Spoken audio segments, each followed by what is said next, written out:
Hey y'all, welcome back to my channel and welcome back to another keto recipe video. Today we've got a copycat recipe on our hands. If you love Arby's beef and cheddars, you've clicked on the right video. We're going to be making a keto copycat version. I'm so excited to bring it to you because it is oh so delicious. Let's get to cooking.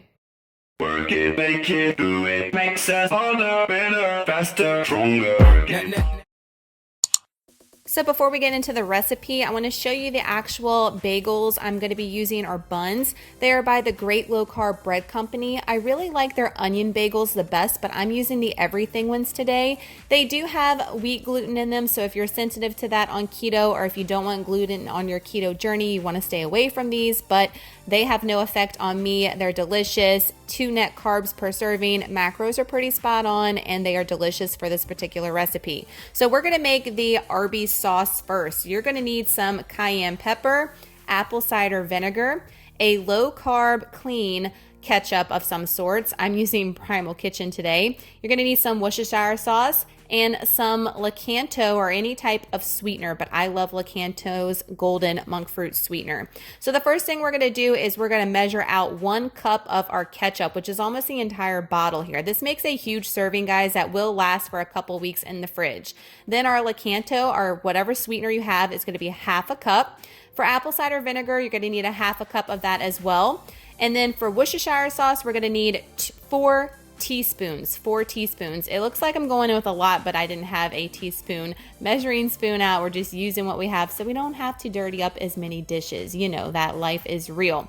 Then cayenne pepper, it's 1/4 teaspoon, but I like to eyeball it, and we like things a little spicy, so I just kind of eyeball it there. Then you want to give this a good whisk, y'all, and I'm putting it in this airtight container so we can bust it out and put it on whatever we want. Doesn't have to be just Arby's sauce, and like I said, it will last a couple weeks in the fridge, but you do want to chill this before you serve it. Next, we're going to be making our delicious cheese sauce. So we are going to need some type of cheese. I'm going in with sharp cheddar today, some heavy whipping cream, some butter, and then we're also going to need some cream cheese. So those are the ingredients that you need, and you don't have to just use this on the Arby's beef and cheddar. You can pour this over some skinny pasta, some broccoli, and this is a really great keto cheese sauce to have on hand. So 1/4 cup of butter we're going to melt in our pan. Also, we're going to go in with our cream cheese, which is also 1/4 cup. I went ahead and just used it cold. It's not softened, and just cut it up. It's going to look a little curdly like you see here, but that's okay. We're going to start adding our heavy cream, which is 1/2 cup. And as you add your 1/2 cup of heavy cream, it's going to smooth out as long as you're whisking it over medium-high heat. It will be fine.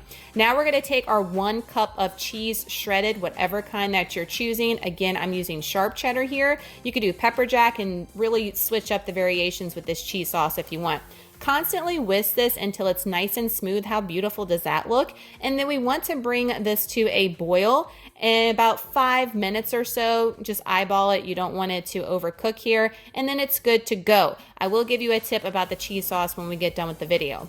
For my meat choice, since we're doing an Arby's beef and cheddar, of course we had to go in with the beef. So I'm going to use this Great Value roast beef. I would have rathered some deli cut, but with this virus, we have to do what we have to do, guys. So this was the best one I could find, and I think it's 1 net carb for an ounce. So I went in with 2 ounces here, so I think it was about 2 net carbs for a serving for me.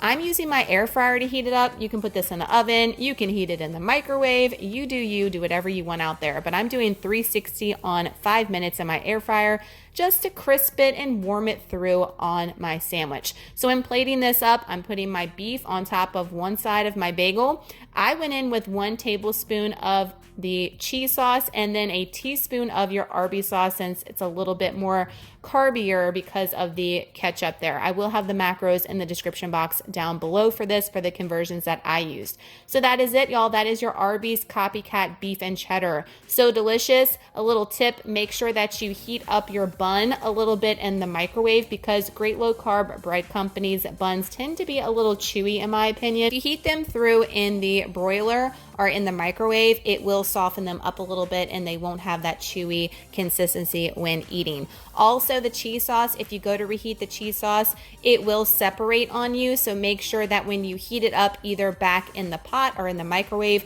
that you take a whisk and you whisk it up real well to get that butter incorporated back into the cheese, and then it'll be nice and smooth again. So that is it for today's video. Y'all, please give it a huge thumbs up if you look forward to these recipes, and if you plan on making this copycat Arby's beef and cheddar. If you do, make sure that you tag me on Instagram, or if you're in our closed Facebook group, I have all the information of that group down below.